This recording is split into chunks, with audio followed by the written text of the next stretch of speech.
Bom dia. Paz do Senhor.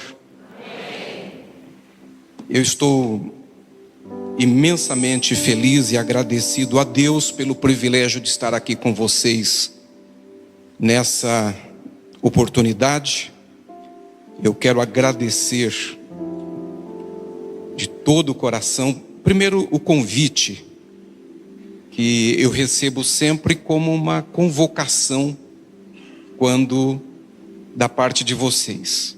Segundo, a compreensão dos irmãos, porque na verdade era para eu ter estado aqui na sexta-feira, mas como disse o pastor Ronaldo, eu tive algumas dificuldades de agenda, mas felizmente, graças a Deus, um presente de Deus para mim, eu pude ainda participar dessa linda programação dos irmãos nessa manhã, nesse lindo domingo.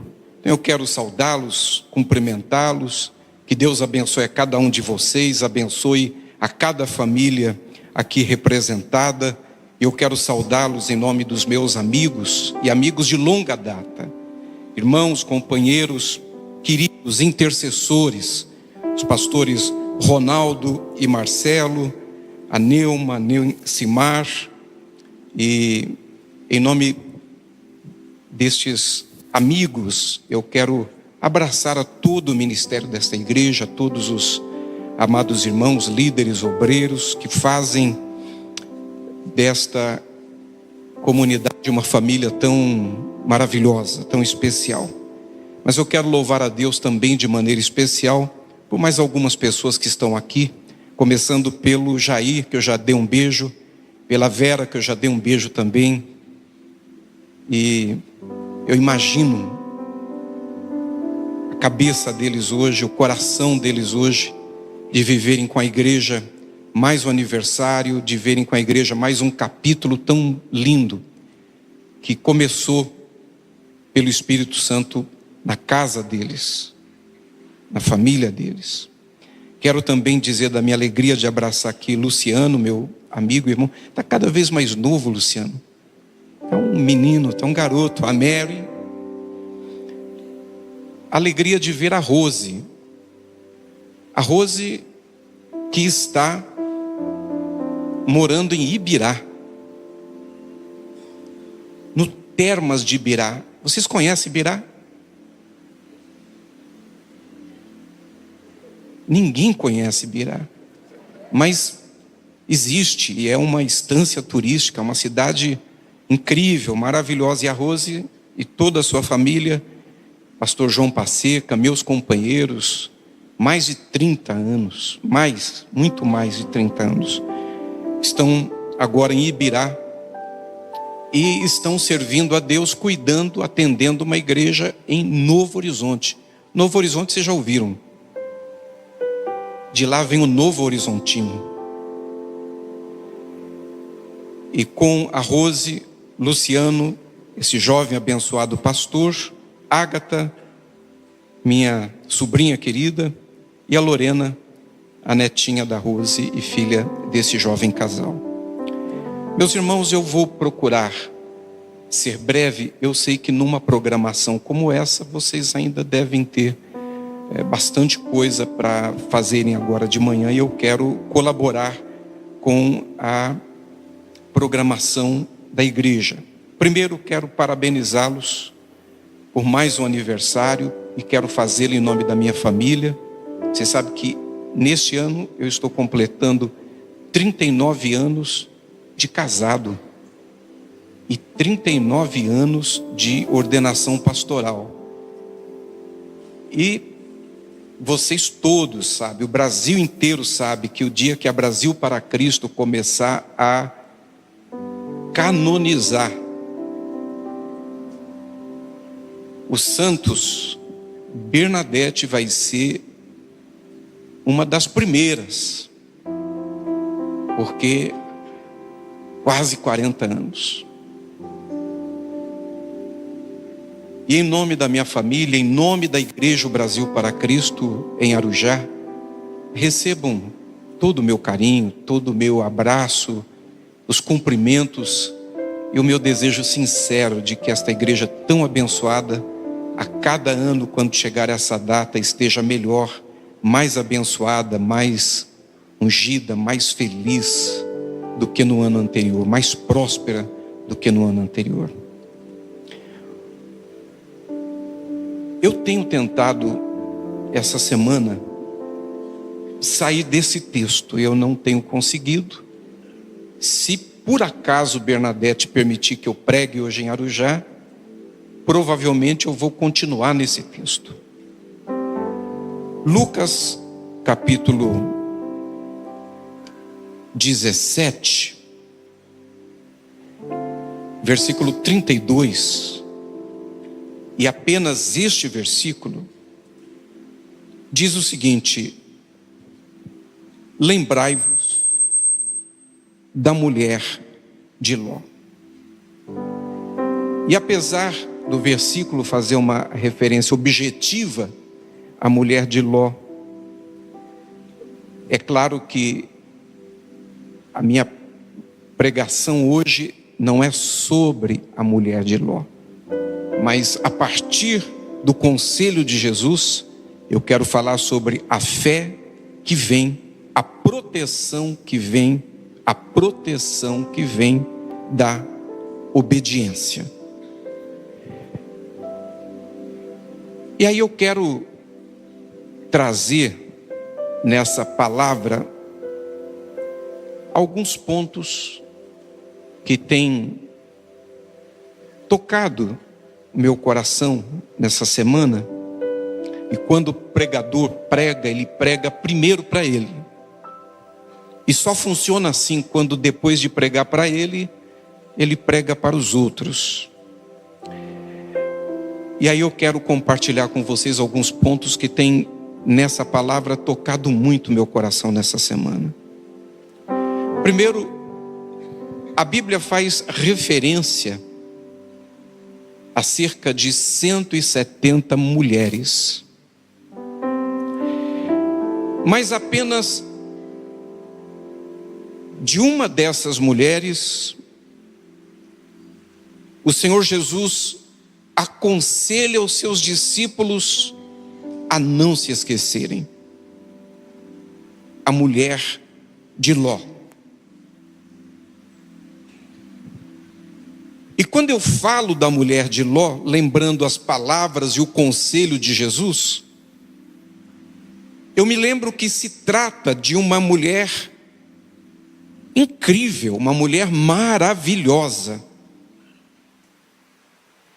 uma mulher crente, virtuosa, esposa de um homem justo e piedoso, cuja família vivia cercada de gente iníqua, gente ímpia, um ambiente ruim, um ambiente degradado, degenerado, e que recebeu das mãos de Deus uma bênção enorme, imensa, uma bênção que resultou da oração de um intercessor.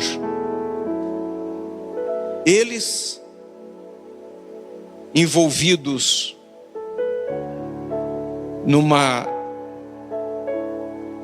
num ambiente hostil à família e à fé, estavam como que dentro de um trem de alta velocidade que tinha na sua frente um buraco, um abismo. E mesmo sem eles saberem dos riscos e dos perigos que os envolviam, tinham longe deles, longe de casa, um intercessor. Alguém estava orando por eles.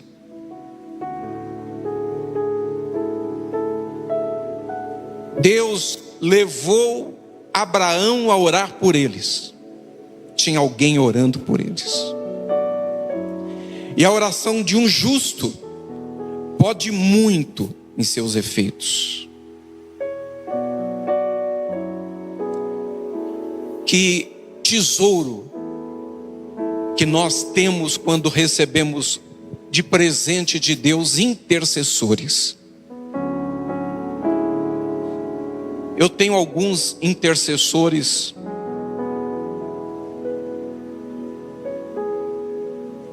maravilhosos. São dádivas que eu recebi das mãos do Senhor. Ao longo da minha vida, alguns intercessores muito especiais se tornaram tão especiais para mim e para Deus, que Deus para si os tomou. Mas eu tenho, por exemplo, aqui em Suzano, uma intercessora. Ela é a irmã Fina. E todos os dias eu sei que a Fina está orando por mim. Ela ora de manhã, ela ora à tarde, ela ora à noite. A Fina é uma das mulheres que mais oram que eu conheço. Minha intercessora. Hoje eu peço a Deus, começando esta palavra, pelo amor que Ele tem a você, que Ele levante intercessores, pela sua vida, pela sua família. E muitas vezes, sem a gente saber, em algum lugar, pode ser perto ou longe, tem um intercessor orando. Alguém que Deus está levantando. E a gente nem sabe o risco que corre, os perigos que vai enfrentar. Mas Deus, que ao mesmo tempo está no passado, no presente e no futuro, já está levantando gente para orar. Alguém está orando por você. Alguém hoje está orando por você. E muitas bênçãos que você vive, você experimenta na sua vida, são resultado não da sua competência ou do seu merecimento, mas resultado de joelhos dobrados de um intercessor que tem segredos com Deus e a quem Deus escuta. E porque Deus tinha segredos com Abraão e ouvia Abraão, Ele abençoou essa senhora e a sua família. Ela é alcançada por uma bênção imensa. A bênção da proteção. A cidade onde ela mora com a sua família vai ser destruída. Mas por causa da intercessão, a bênção chegou. Então a bênção chegou pela fé. Mas a bênção que chega necessariamente não fica. A bênção chega pela fé e ela permanece pela obediência. A nossa obediência consolida a bênção. Nossa obediência ancora a bênção de Deus na nossa vida. E a obediência era uma condição. Era uma lei com apenas um artigo. Deus disse a ela, ao seu esposo e às suas filhas: não olhem para trás. Não eram 2 artigos, não eram 10 artigos, era apenas um. Assim como no jardim do Éden, a lei que tinha como objetivo a proteção da humanidade era apenas um artigo: não coma desse fruto. Mas assim como no jardim do Éden, não houve força para a obediência desta lei de apenas um artigo, também essa senhora que Jesus toma como exemplo e nos aconselha a não nos esquecermos dela, ela falha nessa condição. Havia uma lei, havia um propósito, havia uma condição. A Bíblia não diz porque ela olhou para trás. Nem Jesus entrou nessa questão. Jesus não entra nas nossas discussões teológicas. Essas coisas que a gente perde tempo e se distrai, e que no fim e no fundo não nos levam a absolutamente nada. Não era o motivo, a razão, o que mais importava. Aliás, o motivo e a razão não importavam. O que importa é a postura. O motivo pode até ter sido justo. O motivo pode até ter sido nobre. Ela pode ter se lembrado de alguém que ficou para trás. Alguém que não podia escapar, que não podia correr. Mas não é sobre isso. Não é isso que importa. A obediência é a questão nessa palavra. E aí, eu me dou conta de que Abraão é o pai da fé. Mas a prova que credenciou Abraão como pai da fé não foi a fé, foi a obediência, foi a entrega do Isaque. E quando Abraão entrega o Isaque a Deus, Hebreus diz que ele cria que Deus podia das cinzas lhe devolver o seu filho. Mas não era a fé que estava envolvida. O teste não era o teste da fé. Até porque na fé ele já havia sido testado e aprovado. O teste era o teste da obediência, de que alguém com tamanha fé podia, para além da fé, obedecer. Se ela, essa senhora, tivesse obedecido, ela haveria sido alcançada por essa proteção. Assim como pela proteção de Deus foram alcançados o seu marido e as suas filhas.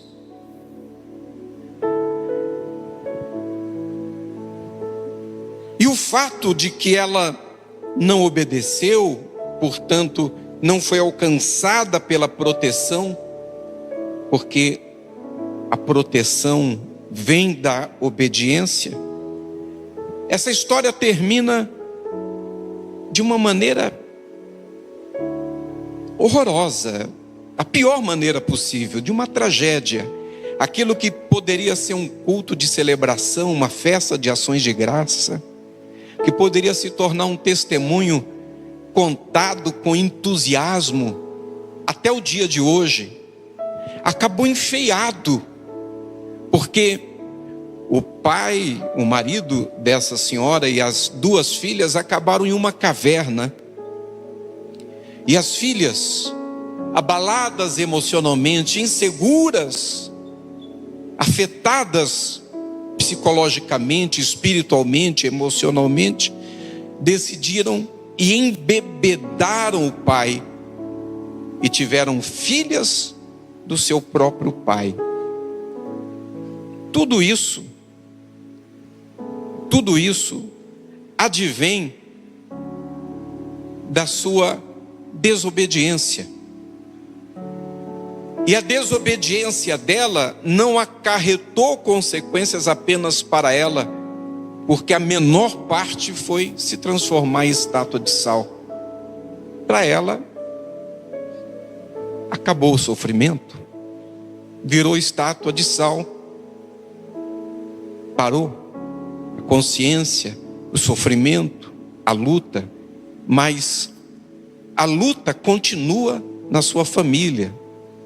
As marcas do que aconteceu, as dores do que aconteceu, a perda da alegria, o sal que se tornou insípido, a comida que perdeu o gosto, a festa que perdeu a alegria, a consequência de uma desobediência. Não afeta apenas o desobediente, mas afeta a gente que ele gosta, gente que ela gosta, gente que ela ama, gente que ele ama, pessoas que estão em sua volta, pessoas que descendem dele. A obediência, a desobediência de Adão não afetou apenas a ele, Adão, mas mergulhou a humanidade toda no pecado. A desobediência de Adão é tão severa que até hoje, enquanto a humanidade existir nessa terra, nós estaremos ainda colhendo as consequências da sua decisão de desobedecer. Embora, pelo que entendemos na palavra de Deus, ele mesmo não tenha sido tentado, mas decidiu, mirou o alvo, escolheu o objetivo: desobedecer. Então, quando você olha na cruz do Calvário, e você se vê na cruz representado pelo Cordeiro de Deus que tira o pecado do mundo, quando você vê Jesus deformado pela violência, pela agressão, pelos açoites que recebeu, pela coroa de espinhos, você vê a consequência da desobediência escolhida, perseguida como que por obrigação de Adão. Veja que Adão amava a Deus. Deus e Adão eram amigos. E é Deus quem está na cruz, em Cristo. Porque no princípio era o Verbo, e o Verbo estava com Deus, e o Verbo era o próprio Deus, e se fez carne, e habitou entre nós. Então, o amigo de Adão, o amor de Adão é que está pendurado na cruz, dilacerado, como consequência da sua desobediência.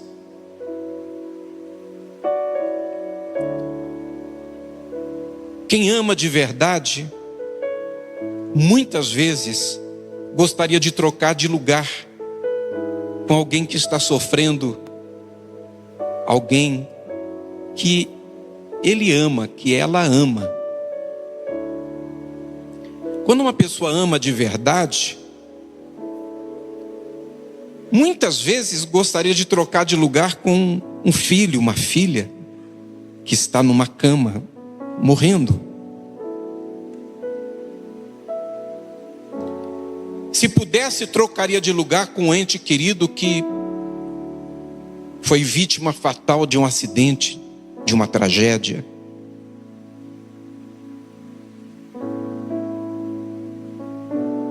Eu tenho certeza que se Adão pudesse enxergar a cruz, se pudesse enxergar Deus em Cristo, o Jesus pendurado na cruz, se ele pudesse ver em Cristo a consequência da sua desobediência, ele se ofereceria para trocar de lugar com Jesus.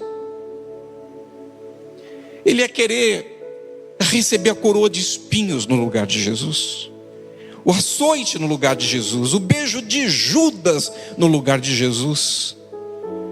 ele ia querer carregar a cruz no lugar de Jesus, ser pregado no lugar de Jesus. Ele ia querer morrer no lugar de Jesus. Mas tem coisas que depois que a gente faz, não voltam mais. E é por isso que a escolha de não desobedecer precisa ser feita antes da desobediência. Ainda que a misericórdia de Deus é tão profunda e extraordinária,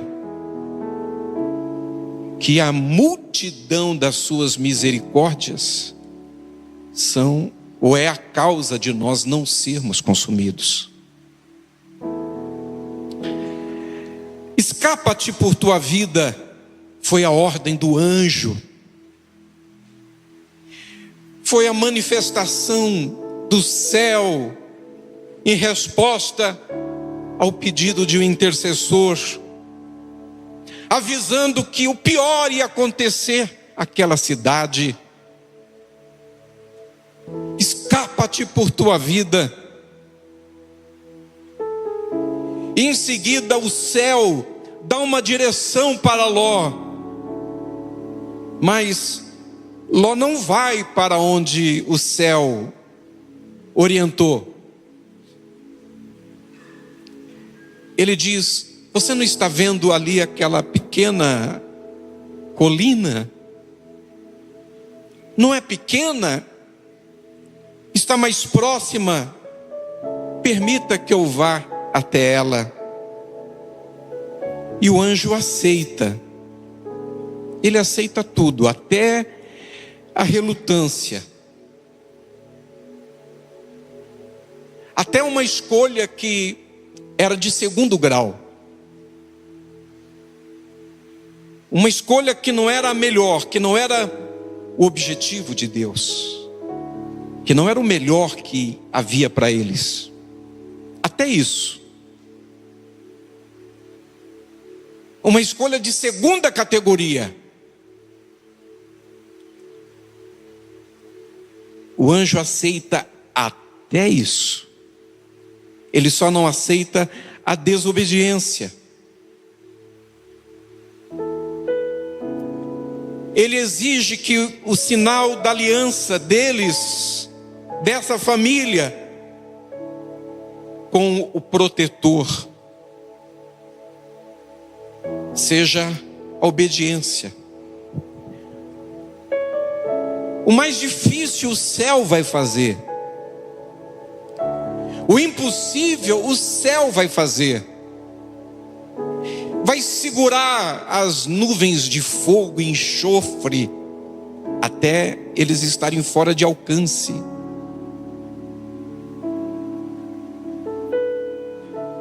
O mais simples eles tinham que fazer.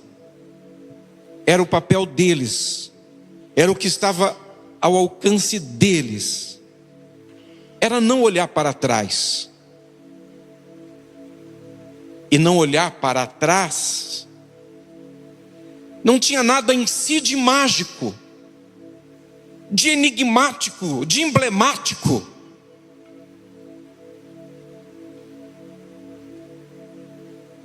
Não havia nisso nenhum segredo, nada profundo, apenas obediência. Era como quando Deus disse aos hebreus, liderados por Josué: vocês vão dar volta na muralha de Jericó em silêncio. Qual foi o segredo da vitória de Josué contra Jericó? Obediência. Vocês vão, durante 6 dias, em silêncio. No 7º dia, 7 voltas. 6 em silêncio. Na 7ª, é hora de gritar. Não foi o grito que derrubou as muralhas. E tem gente que até hoje pensa, acredita que resolve as coisas no grito, que resolve um casamento no grito, que resolve uma sociedade no grito, que resolve a vida no grito. Não era o grito era o sinal, era o gesto, era a escolha, era a obediência. Porque o que derrubou as muralhas foi a mão poderosa do seu Deus, do Deus que te trouxe até aqui, do Deus da Bíblia Sagrada, do Deus desta igreja, o Deus que te levantou, que te mantém de pé e que vai te sustentar até o dia do encontro desta igreja com Jesus Cristo nos ares. Foi esta mão que derrubou, que garantiu a vitória. Veja que logo em seguida, depois de uma vitória retumbante contra Jericó, vem o fiasco contra a cidade de Ai, que era isso aqui. Por quê? Desobediência. Deus disse: não vão ficar com nada amaldiçoado. E uma pessoa no arraial guardou objetos comprometidos. A desobediência traz consequência. Não trouxe consequência só para o desobediente. Todo Israel pagou as consequências da desobediência daquele infeliz. E aí eu tenho que lembrar de Naamã, o general vitorioso, campeão, honrado, que não passava desapercebido no reino, nas ruas, aclamado, celebrado, que era leproso.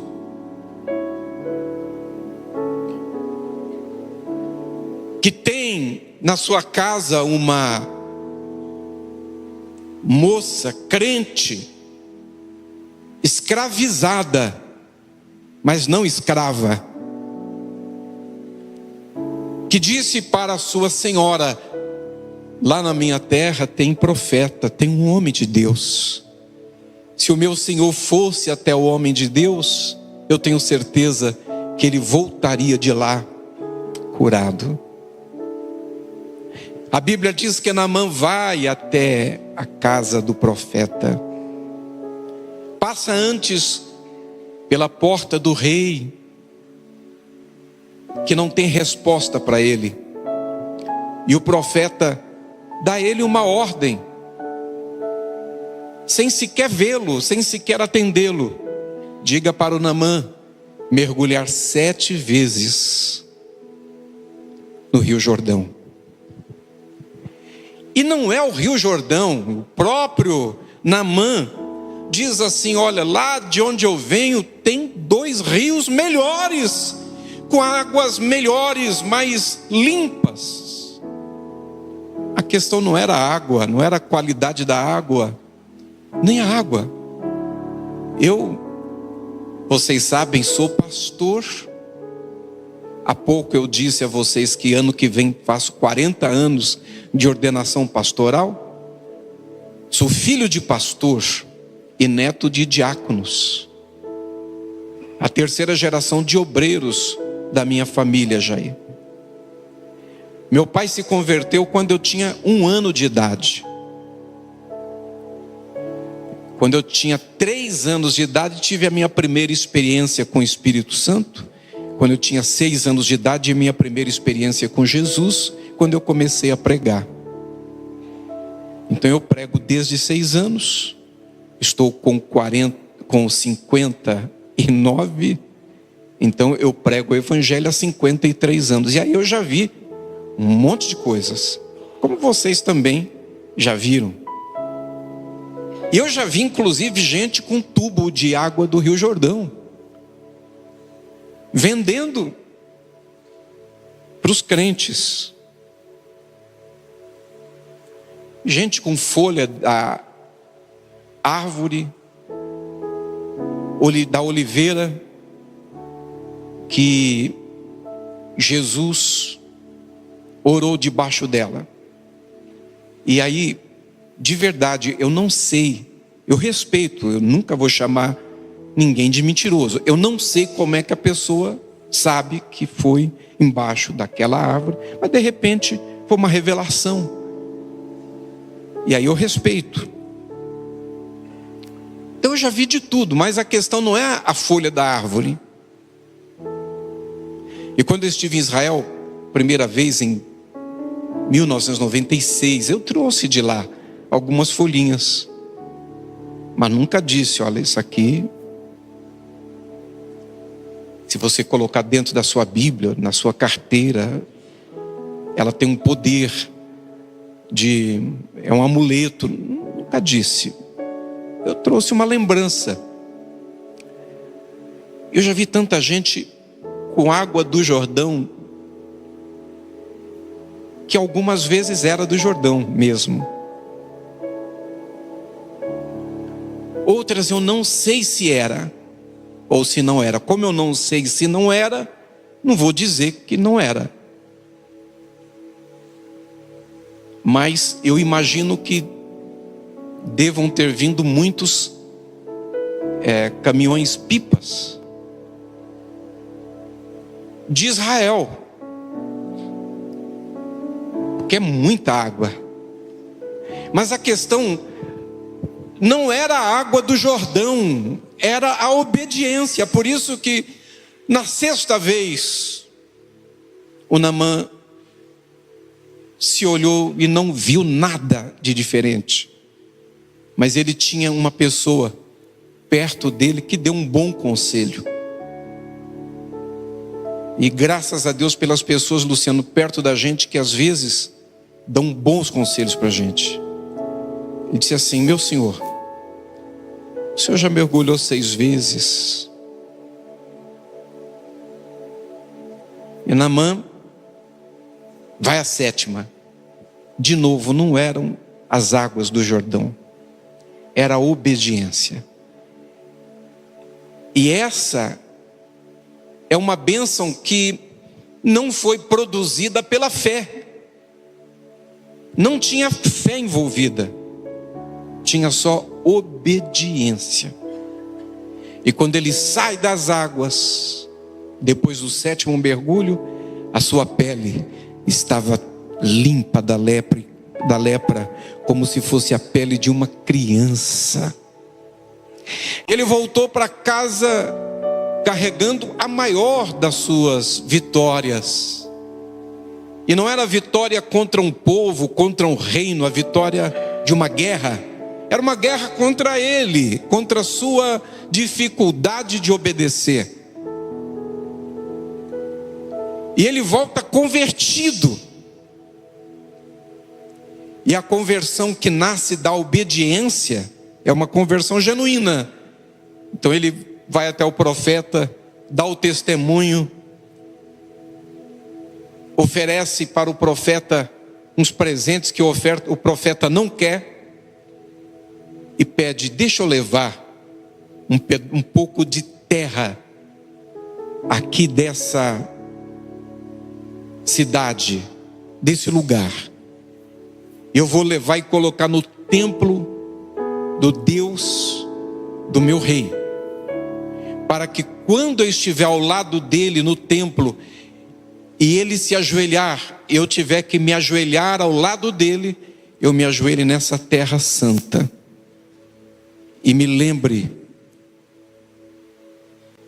do Deus dessa terra, o Deus que fez o que nenhum outro Deus faz, com D minúsculo, o Deus que faz. Então ele volta para a casa dele, volta para a sua origem, levando terra. E a questão não é a terra. A questão é o coração obediente, que faz com que o homem prostre os seus joelhos e saiba que, embora ele está diante de um Deus com D minúsculo, ele tem em si um Deus com D maiúsculo. Então ele não adora o Deus com D minúsculo, ele só adora a Deus.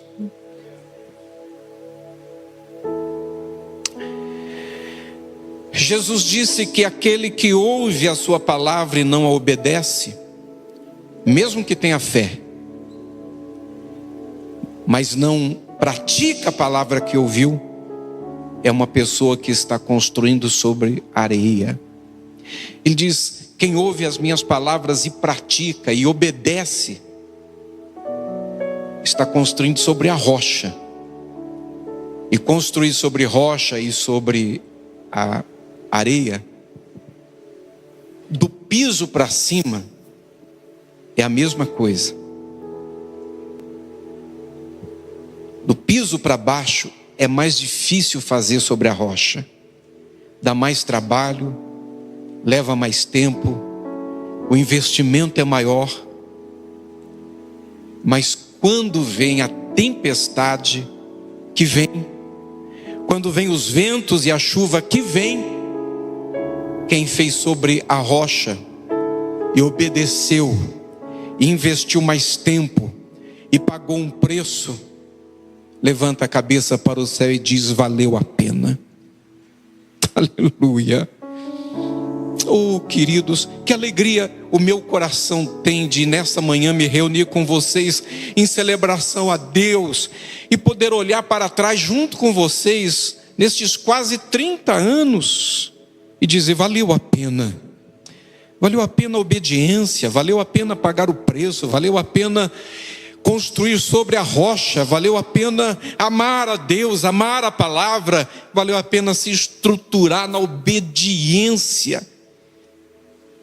E é por isso que os filhos que vocês têm produzido, as gerações que descendem espiritualmente e ministerialmente de vocês, são gerações que amam o Senhor, que temem ao Senhor, que honram ao Senhor, que obedecem ao Senhor. É por isso que a história hoje aqui não é uma história maculada por uma vírgula, por um senão, por um mas, por um todavia, por um contudo. Aqui não existe isso. Aqui nós louvamos e bendizemos e adoramos o nome dEle, daquele que é, que era, que há de vir, daquele que fez e faz, que operou e que opera, que era, que é, que está no nosso meio, que através de nós tem se manifestado, tem se revelado. E é só por isso que vocês podem aqui hoje olhar para trás e dizer: valeu a pena.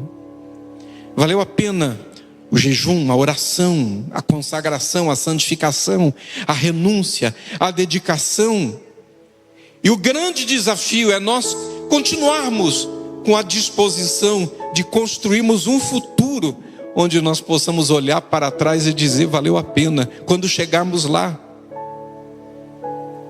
Nenhum de nós aqui sabe quando Jesus volta, mas todo mundo sabe que Ele volta. E todo mundo aqui já sabe que Ele volta muito em breve.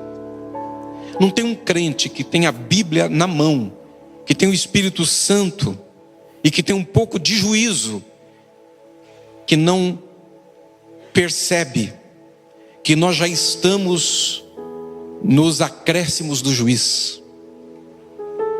Já foi o primeiro tempo, já foi o segundo, já foi a prorrogação, e agora é o acréscimo do juiz. Termina a hora que ele quer, porque o jogo já foi jogado, o tempo já foi, tudo que tinha que acontecer já aconteceu, e as coisas vão se deteriorando, o ambiente vai se complicando, e Ele vem para nós e diz assim: escapa-te por tua vida, escapa-te por tua vida, eu tenho para vocês um plano mais excelente, subam um monte.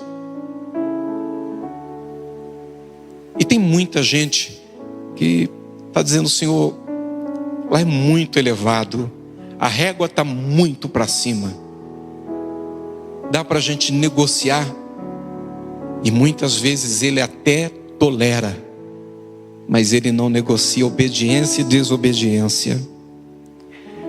Ananias e Saulo. Ananias estava na sua casa, era um homem de Deus, E o céu vem conversar com Ananias e diz: vá à rua direita, porque Saulo de Tarso está lá. Ele está cego, faz dias que ele não come e não bebe, arrependido, quebrantado. Senhor, não, Saulo não, porque ele veio para cá para matar os crentes, perseguir, oprimir, manietar. Ananias tinha motivos, ele tinha razões justas.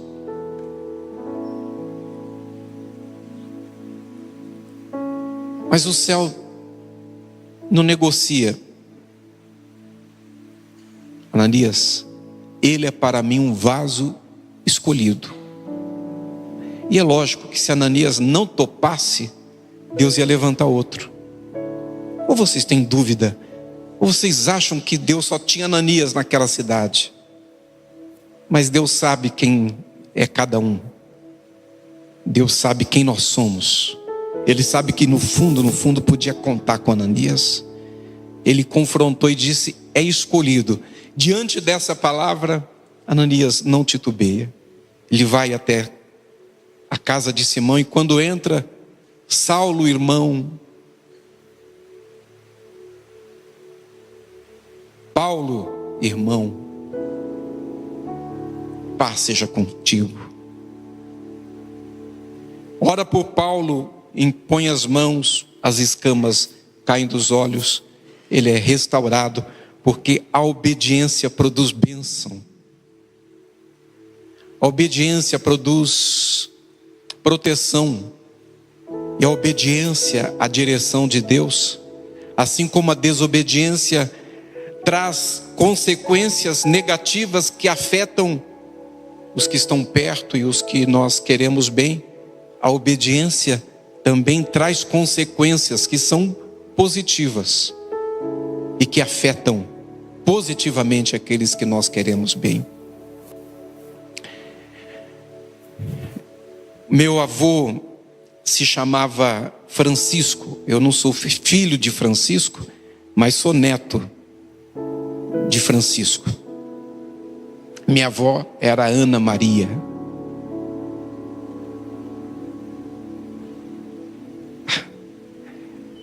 A história deles era incrível.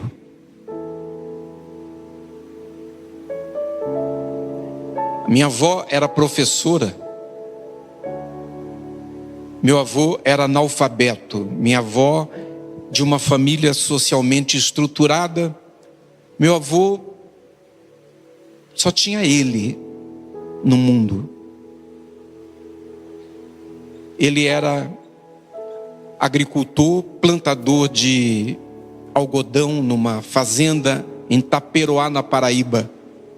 Mas a minha avó e ele se olharam jovenzinhos e se apaixonaram pelo outro. E a família não quis. A família dela. Ela renunciou à herança. Ela renunciou à família. E foi viver com ele, com o Chico, o amor da sua vida. E teve com Chico 16 filhos. Impressionante. Um desses filhos, o meu pai.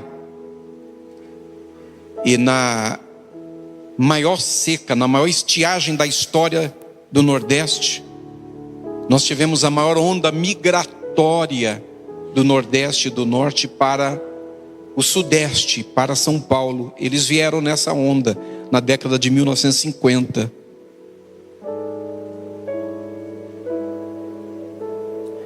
Foi em Santa Isabel que a minha avó foi a primeira pessoa da minha família a receber Jesus na sua vida. Ouvindo a Voz do Brasil para Cristo, missionário Manuel de Melo, Rádio Tupi de São Paulo.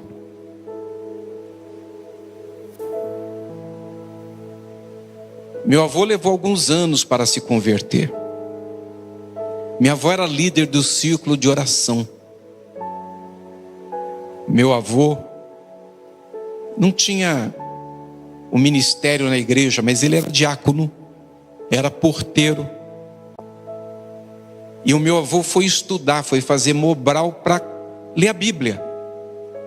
Mas ele teve dificuldade e ele só conseguiu aprender 2 palavras. Ele aprendeu o nome dele, Francisco, e aprendeu Jesus. Então eu me lembro do meu avô aposentado, e eu fui ao aniversário de 50 anos do meu avô. E era, me acreditem, o aniversário de um velho, que naquela época 50 anos era velho.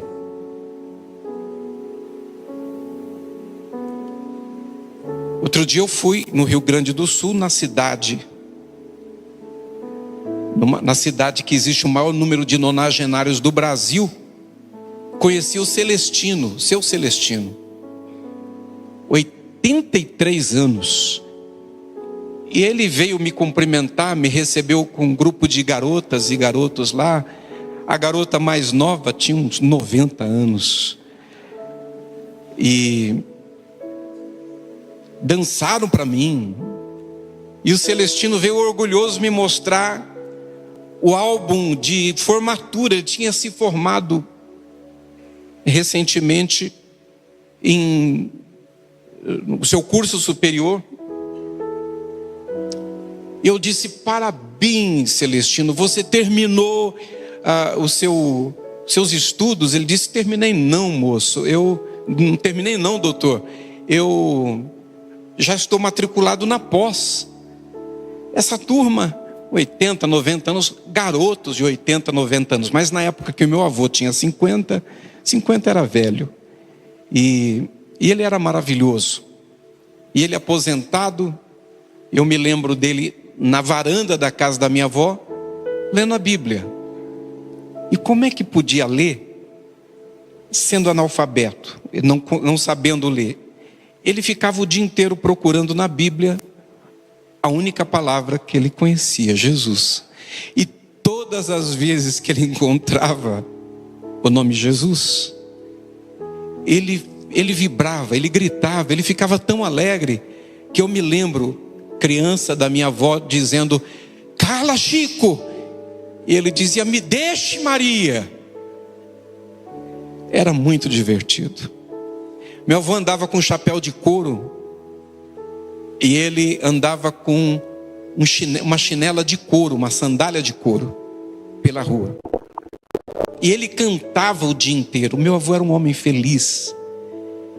Ele cantava andando, ele acordava cantando, ia dormir cantando, tomava banho cantando. Onde você encontrasse o meu avô, ele estava cantando corinhos. Era uma época que se cantava muito corinho.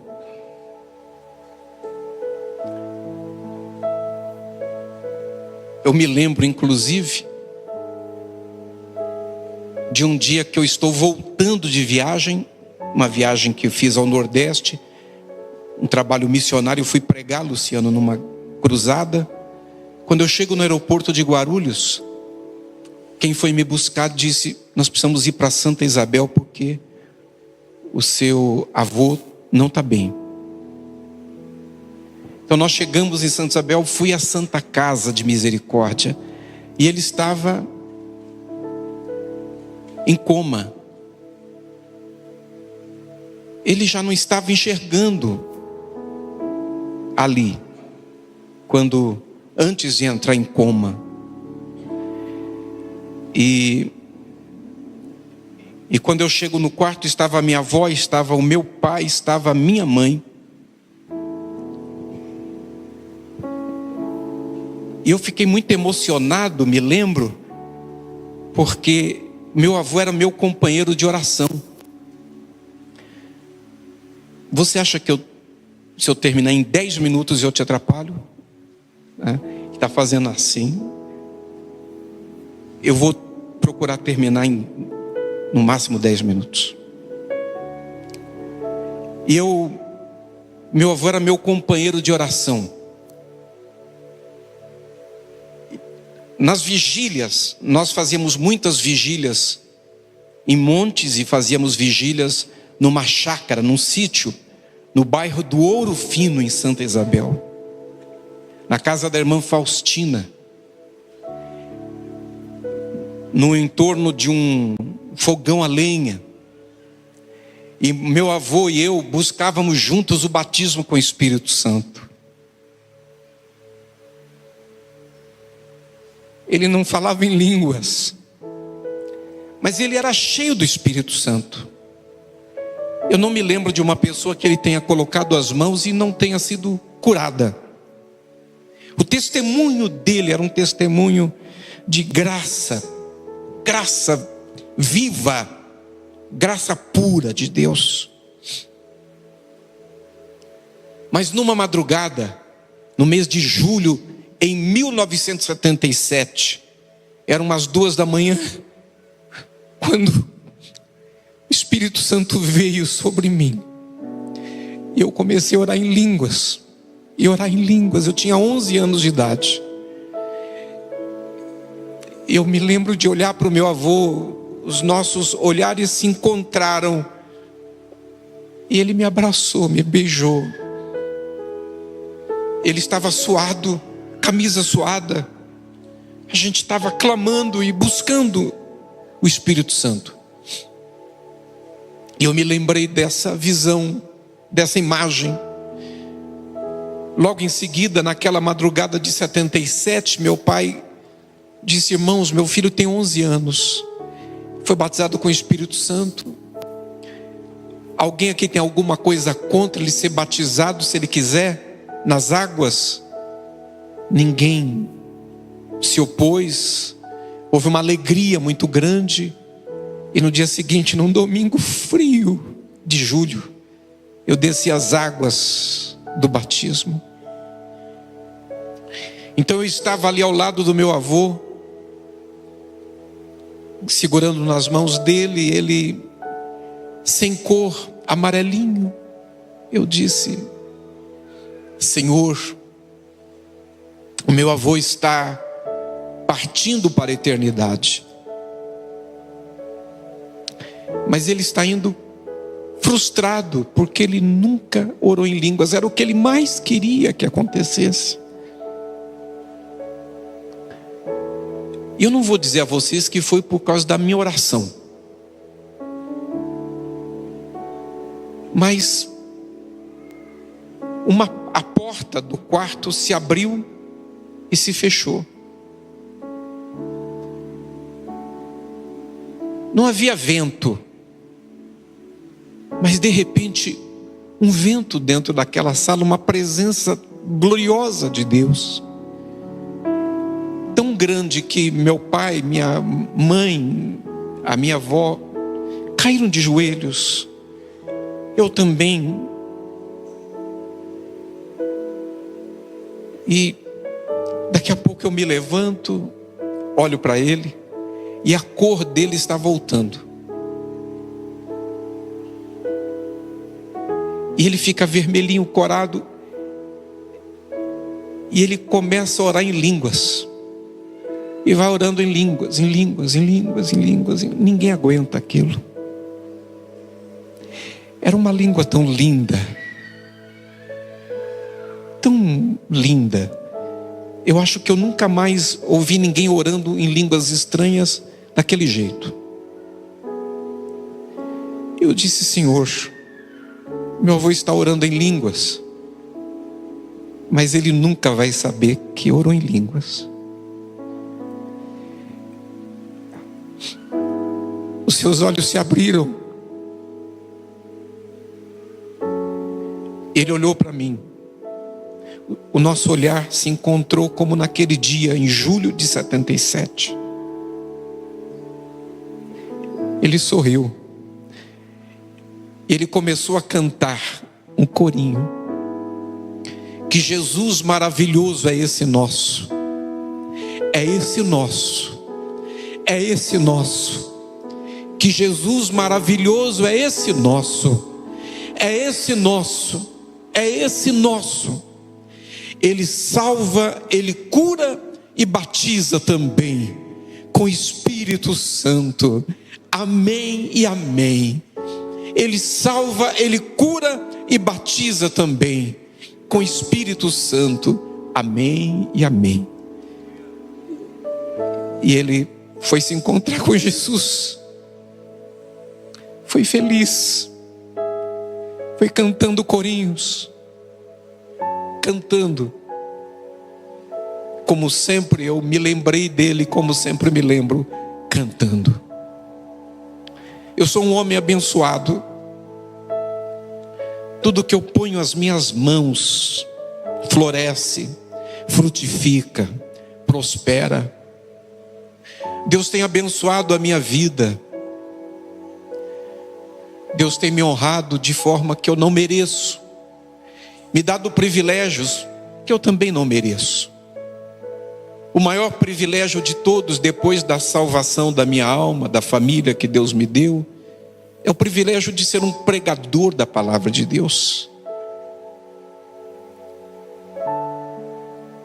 Mas além deste privilégio, Deus me deu outros. E aí eu me dou conta que algumas coisas eu colho daquilo que eu plantei. Mas a colheita é desproporcional. Então não é só sobre o que eu plantei. É sobre o que minha avó plantou na minha cabeça. É sobre o que o meu avô plantou na minha cabeça. Sobre o que o meu pai, pastor Antônio Lucena, plantou na minha cabeça. Sobre o que a minha mãe, Eunice Alves de Lucena, plantou na minha cabeça.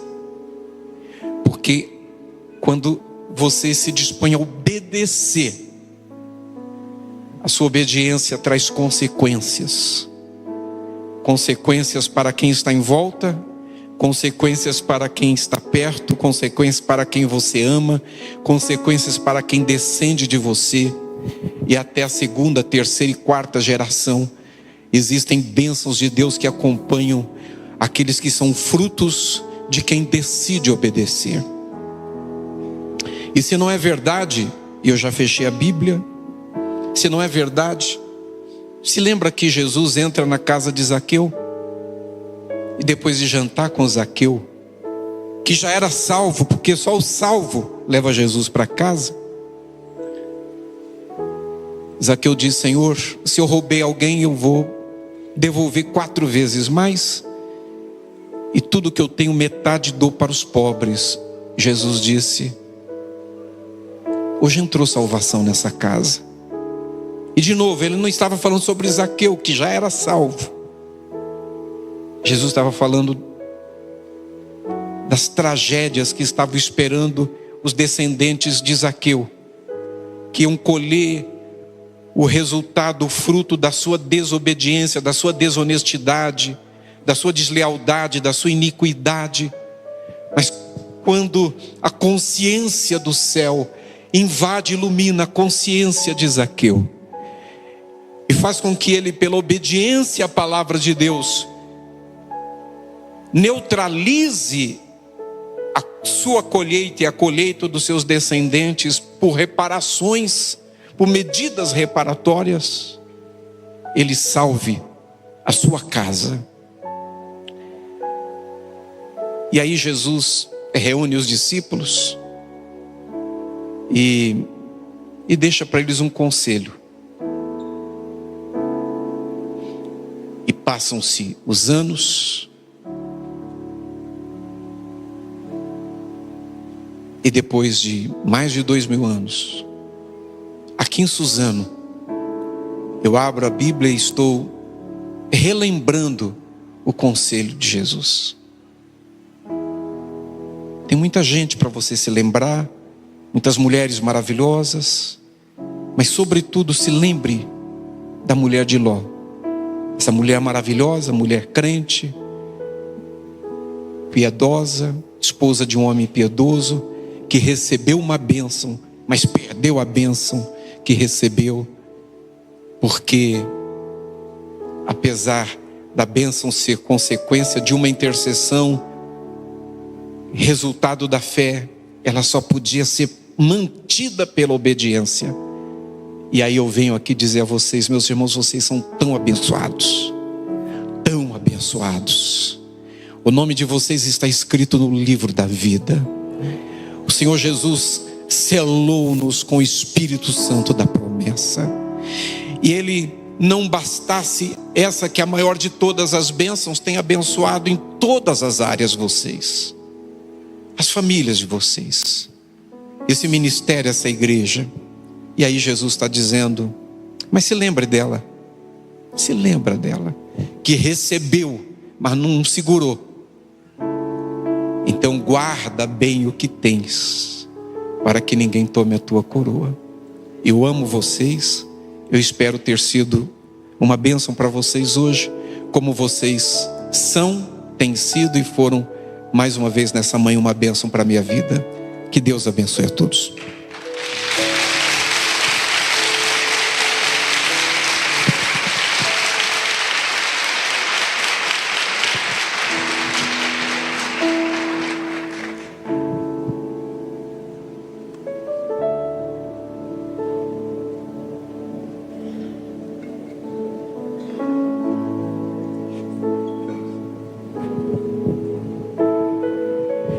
Eu já terminei de pregar, mas com a aquiescência do nosso pastor, eu quero orar por vocês.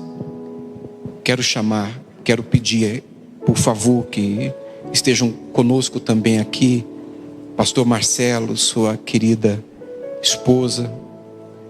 Se me permite, pastor Ronaldo, eu quero pedir que a Rose também suba e esteja aqui com a gente. Obrigado por essa manhã maravilhosa que vocês me deram. Obrigado por tudo.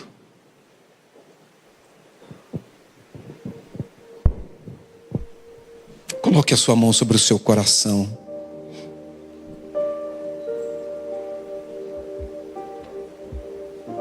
Continue ligado no trono da graça do nosso Deus.